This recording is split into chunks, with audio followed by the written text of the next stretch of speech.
Hello everyone, I'm back with a brand new review for a quite older movie, older than myself maybe, because I've been trying out Shudder for the past few days. It's a pretty cool website where you can stream horror movies basically.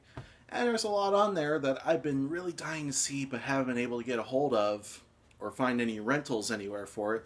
So, there, one of the movies I did find that I've been wanting to see was Maniac Cop, a late 90s movie starring Bruce Campbell, Robert Z'Dar, Richard Roundtree, Tom Atkins, and a cameo from Sam Raimi.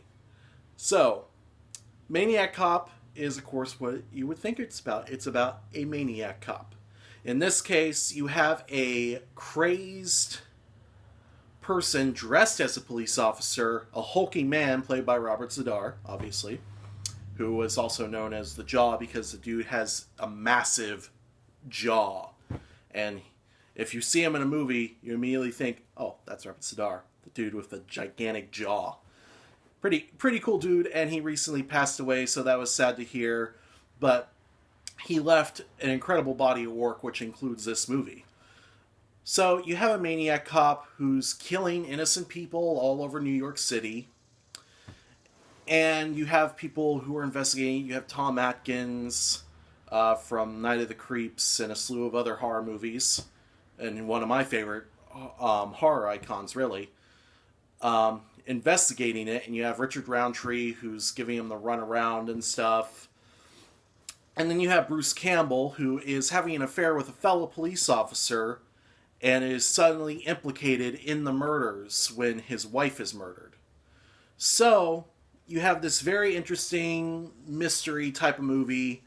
The Wikipedia page describes it as a action horror movie, and I can see that for the most part, especially near the end where you have some fantastic car chases and some cool stunts. I do enjoy the stunts, like anytime you watch an old movie and realize, oh, that's an actual person falling from that van into the river.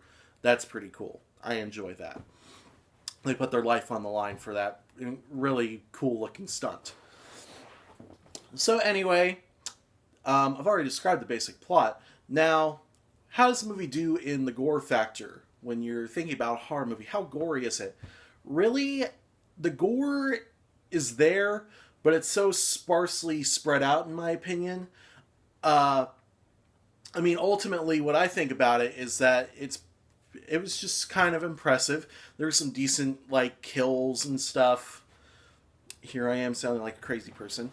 But, yeah, it's a really, really neat movie. And, of course, I think the most interesting aspect about our serial killer, our maniac cop, is that his weapon is usually a billy club with a knife hidden in it.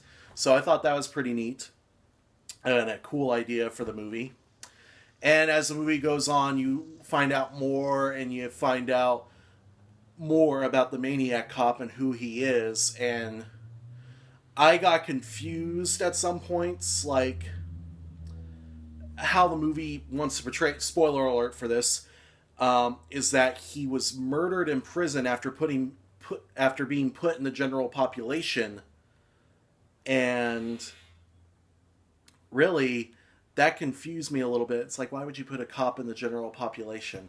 But of course, within the movie's realm, the powers that be put him there to get rid of him, to make sure he would get killed, which he does for a second, and then a medical person helps him out and gets him out of the prison. And the guy just lays low for a few years and then comes back and starts murdering innocent people.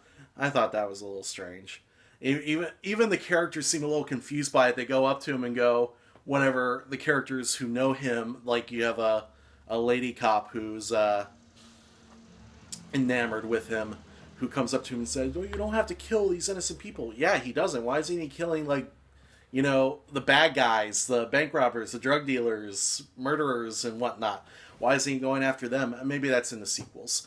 But for now, he was just murdering innocent people, and it was kind of, what's going on? If that's the case, why is he killing all these innocent people who are doing nothing? So, ultimately, I kind of like this movie. The only problem with it is that it's just a little slow. It's not particularly the most well acted thing. I mean, people bring their game as much as they can for the script. The script is interesting. I do like the script.